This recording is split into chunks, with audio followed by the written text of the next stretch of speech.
आकाशवाणी नागपूर.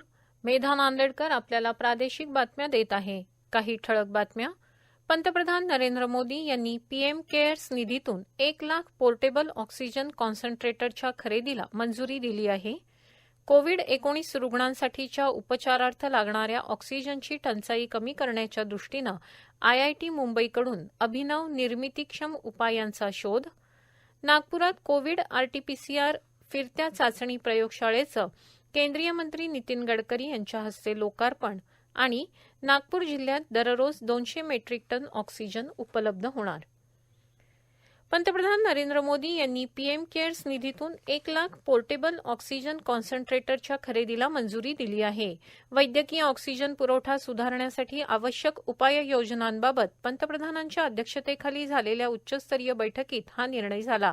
याची लवकरात लवकर पूर्तता करून रुग्णसंख्या जास्त असलेल्या राज्यांना त्याचा पुरवठा करावा अशी सूचनाही पंतप्रधानांनी केली आहे. देशातल्या कोरोना स्थितीविरोधात लढा देण्यासाठी भारताच्या लष्करानं केलेल्या तयारीचा आणि हाती घेतलेल्या उपक्रमांचाही मोदी यांनी आज आढावा घेतला. या संदर्भात त्यांनी chief of army staff general Manoj Naravane यांच्यासोबत चर्चा केली. लष्कराच्या वतीनं देशभरात विविध ठिकाणी तात्पुरती रुग्णालयं उभारली जात असल्याची माहिती नरवणे यांनी यावेळी पंतप्रधानांना दिली. सरकारी आणि गैरसरकारी भविष्य निर्वाह निधीवरचा व्याजदर सध्या बदललेला नाही. चालू तिमाहीसाठी हा दर 7.1% राहणार आहे. निवृत्ती आणि अंशदानावर देखील हाच दर एप्रिल 2021 पासून लागू राहील, असं केंद्र सरकारच्या आर्थिक व्यवहार विभागानं स्पष्ट केलं आहे.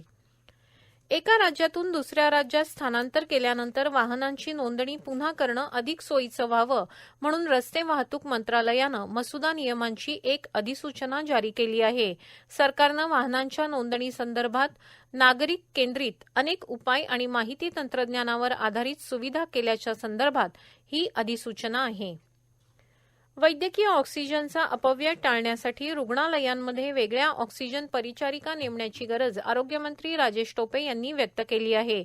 या परिचारिका केवळ ऑक्सिजनचा साठा, पुरवठा आणि वितरण याकडेच लक्ष देतील आणि त्याच्या तपशीलवार नोंदी ठेवतील. नंदुरबारमध्ये असा प्रयोग यशस्वी झाला असून आता राज्यातल्या सर्व सरकारी रुग्णालयांनी अशा प्रकारची तरतूद करावी अशा सूचना शासनानं जारी केल्या आहेत. आतापर्यंत एक परिचारिका 45 ते 50 रुग्णांची देखभाल करीत असे.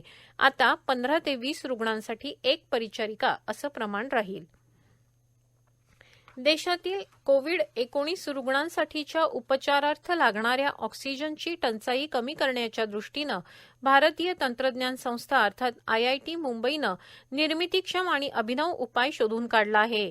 यशस्वी चाचणी झालेला हा प्रायोगिक तत्वावरील प्रकल्प हा पीएसए नायट्रोजन युनिटचं पीएसए ऑक्सिजन युनिटमध्ये रूपांतरण या तांत्रिक संकल्पनेवर आधारित आहे. ही संकल्पना प्रत्यक्षात आणून प्रमाणित करण्याच्या दृष्टीनं आयआयटीच्या रेफ्रिजरेशन अँड क्रायोजेनिक्स प्रयोगशाळेत पीएसए नायट्रोजन संयंत्राचं ऑक्सिजन संयंत्रात रूपांतर केलं आहे. या पथदर्शी प्रयोगाचा देशभरात फायदा होऊ शकेल. अशा प्रमाणित कार्यपद्धतीला अंतिम स्वरूप देण्यासाठी आवश्यक तसंच तो देशभरातील विविध औद्योगिक युनिटमध्ये तातडीनं लागू करण्यासाठी लागणारा अभ्यास करण्यासाठी IIT Mumbai, Tata consulting engineers आणि स्पॅन्टेक इंजिनियर्स यांच्यात सामंजस्य करार झाला आहे.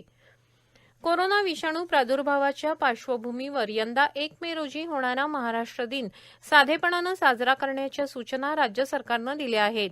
जिल्हा मुख्यालयात केवळ एकाच ठिकाणी सकाळी 8 वाजता फक्त ध्वजारोहण करण्यात यावं अशी सूचना देण्यात आली आहे. कृषी उत्पन्न बाजार समित्यांना कोविड केअर सेंटर सुरू करायला राज्य शासनानं मान्यता दिली आहे. सहकार आणि पणन मंत्री बाळासाहेब पाटील यांनी ही माहिती दिली. कृषी उत्पन्न बाजार समित्यांना गेल्या वर्षाच्या वाढाव्याच्या 25% रकमेच्या मर्यादेत कोविड केअर सेंटर सुरू करायला मान्यता दिली आहे. यासाठी 10 लाख रुपयांपर्यंतच्या भांडवली खर्चाला मंजुरी देण्याचे अधिकार जिल्हा उपनिबंधक यांना दिले आहेत, तर 10 लाख रुपयांवरच्या प्रस्तावाच्या भांडवली खर्चाला पणन संचालक मंजुरी देतील. या प्रादेशिक बातम्या आपण आकाशवाणीच्या नागपूर केंद्रावरून ऐकत आहात. राज्य शासन तसंच नागपूर महानगरपालिकेच्या वतीनं नागपुरात स्पाइस हेल्थच्या कोविड आरटीपीसीआर चाचणी प्रयोगशाळेच्या माध्यमातून 24 तासाच्या आत चाचणी अहवाल रुग्णांना मिळणार असून त्यामुळे त्यांच्यावर लवकर उपचार करणं शक्य होतील आणि कोरोना विषाणूचा संसर्ग टाळण्यास मदत होईल असं प्रतिपादन केंद्रीय रस्ते वाहतूक आणि महामार्ग तसंच केंद्रीय सूक्ष्म लघु उद्योग मंत्री नितीन गडकरी यांनी आज नागपुरात केलं. कोविड आरटीपीसीआर चाचणी प्रयोगशाळेचं लोकार्पण आज स्थानिक कविवर्य सुरेश भट सभागृहामध्ये गडकरी यांच्या हस्ते करण्यात आलं. त्यावेळी ते बोलत होते. यावेळी महापौर दयाशंकर तिवारी, विरोधी पक्षनेते देवेंद्र फडणवीस प्रामुख्यानं उपस्थित होते. या प्रयोगशाळेच्या माध्यमातून चाचणी अहवाल मिळण्याचा कालावधी हा 12 तास करण्याचा सुद्धा प्रयत्न असल्याचं गडकरी यांनी सांगितलं. सदर अहवाल हा मोबाईलवरच मिळणार असल्यामुळे प्रत्यक्ष येण्याची गरज भासणार नाही.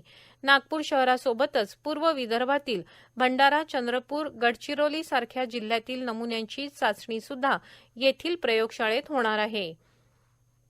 या लॅबद्वारे 425 रुपयात नमुने तपासले जाणार असून कंटेनरच्या आकारामध्ये असलेल्या फिरत्या प्रयोगशाळेत तंत्रज्ञ चमू कार्यरत आहे.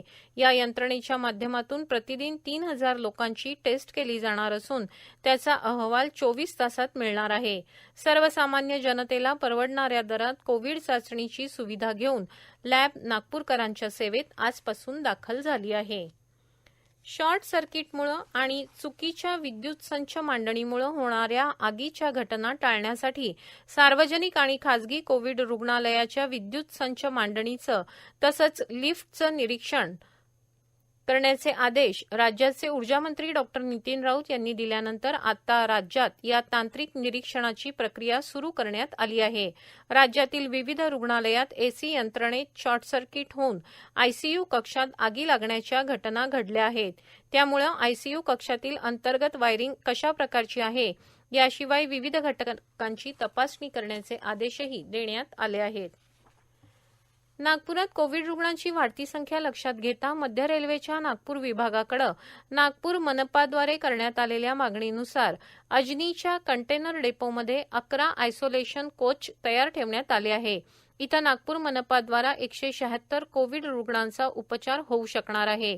मध्य रेल्वेच्या विभागीय रेल्वे व्यवस्थापक रुचा खरे, मनपा आयुक्त राधाकृष्णन बी आणि महापौर दयाशंकर तिवारी यांनी या व्यवस्थेची संयुक्त पाहणी केली.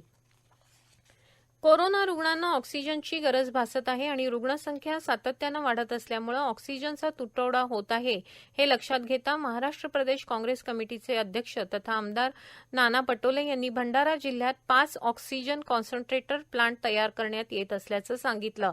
त्यामध्ये साकोली, लाखनी, लाखांदूर, तुमसर आणि पवनी या ठिकाणी हे प्लांट तयार होत असून हे सर्वही 5 ऑक्सिजन प्लांट कायमस्वरूपी जिल्ह्याच्या सेवेत राहतील. देशातील विविध भागात ऑक्सिजन पोहोचवण्यासाठी सुरू करण्यात आलेल्या ऑक्सिजन एक्सप्रेसची सेवा देशाच्या विविध भागात अविरत सुरू आहे. अकोला जिल्ह्यालाही या एक्सप्रेसमुळे जिल्ह्यातील काही रुग्णालयात वैद्यकीय ऑक्सिजन मिळाल्यामुळे प्रशासनाला तसंच रुग्णांना दिलासा मिळाला आहे. विशाखापट्टणमवरून नागपूरला आलेल्या ऑक्सिजन एक्सप्रेसमधील एक टँकर अमरावती आणि अकोला जिल्ह्याला विभागून देण्यात आला. सुमारे 10 मेट्रिक टन इतका ऑक्सिजनचा हा साठा शासकीय वैद्यकीय महाविद्यालय रुग्णालयाला 6 मेट्रिक टन आणि उर्वरित 4 मेट्रिक टन साठा मूर्तिजापूर येथील शासकीय रुग्णालयाला देण्यात आला. नागपूर जिल्ह्यातील निवृत्तीवेतनधारकांना एप्रिल महिन्याचं पेन्शन कोरोना परिस्थितीमुळे येत्या 7 मे रोजी त्यांच्या बँकेच्या खात्यात जमा होणार असल्याची माहिती अप्पर कोषागार अधिकारी यांनी आज दिली. नागपूर जिल्ह्यातील कोरोना बाधितांचं बरं होण्याचं प्रमाण दिलासादायक आहे. ऑक्सिजन बेडच्या मागणीत कालपासून किंचित घट झाली असली तरी कोरोनाचं सध्याचं संकट पाहता जिल्ह्यात दररोज 200 मेट्रिक टन ऑक्सिजन उपलब्ध होणार आहे. या ऑक्सिजनचं योग्य वितरण करण्याचे आदेश केंद्रीय परिवहन मंत्री नितीन गडकरी यांनी आज प्रशासनाला दिले. जिल्हाधिकारी कार्यालयात झालेल्या बैठकीत पालकमंत्री डॉ. नितीन राऊत ऑनलाईन सहभागी झाले होते. या बैठकीत ऑक्सिजन पुरवठा, सिलेंडर खरेदी, ऑक्सिजन प्लांट पाईपलाईन, रेमडेसिवीरच्या नियोजनाबाबत चर्चा झाली. सध्या जिल्ह्यात उत्पादित ऑक्सिजन व्यतिरिक्त 140 मेट्रिक टन ऑक्सिजन भिलईतून येत आहे. त्यामुळे 160 मेट्रिक टनाच्या जवळपास ऑक्सिजन रोज उपलब्ध आहे. जिल्ह्याची गरज 160 मेट्रिक टन असली तरी 200 मेट्रिक टन इतक्या मुबलक प्रमाणात ऑक्सिजन उपलब्ध असल्यास शासकीय आणि खाजगी रुग्णालयांची गरज चांगल्या पद्धतीनं भागवता येईल. वर्धा येथील रेमडेसिवीर उत्पादक कंपनीद्वारे निर्मित 30,000 इंजेक्शनचा पहिला साठा 10 मे पासून उपलब्ध होईल. त्यामुळे रुग्णांना तो मुबलक आणि सहजरित्या उपलब्ध करून देण्यासाठी नागपूर आणि अमरावती विभागनिहाय वितरण आणि समन्वयन संबंधित विभागीय आयुक्त करतील. शेवटी पुन्हा काही ठळक बातम्या. पंतप्रधान नरेंद्र मोदी यांनी पीएम केअर्स निधीतून 1 लाख पोर्टेबल ऑक्सिजन कॉन्सन्ट्रेटरच्या खरेदीला मंजुरी दिली आहे. कोविड-19 रुग्णांसाठीच्या उपचारार्थ लागणाऱ्या ऑक्सिजनची टंचाई कमी करण्याच्या दृष्टीनं आयआयटी मुंबईकडून अभिनव निर्मितीक्षम उपायांचा शोध. नागपुरात कोविड आरटी-पीसीआर फिरत्या चाचणी प्रयोगशाळेचं केंद्रीय मंत्री नितीन गडकरी यांच्या हस्ते लोकार्पण आणि नागपूर जिल्ह्यात दररोज 200 मेट्रिक टन ऑक्सिजन उपलब्ध होणार. याबरोबरच हे प्रादेशिक बातमीपत्र संपलं. नमस्कार.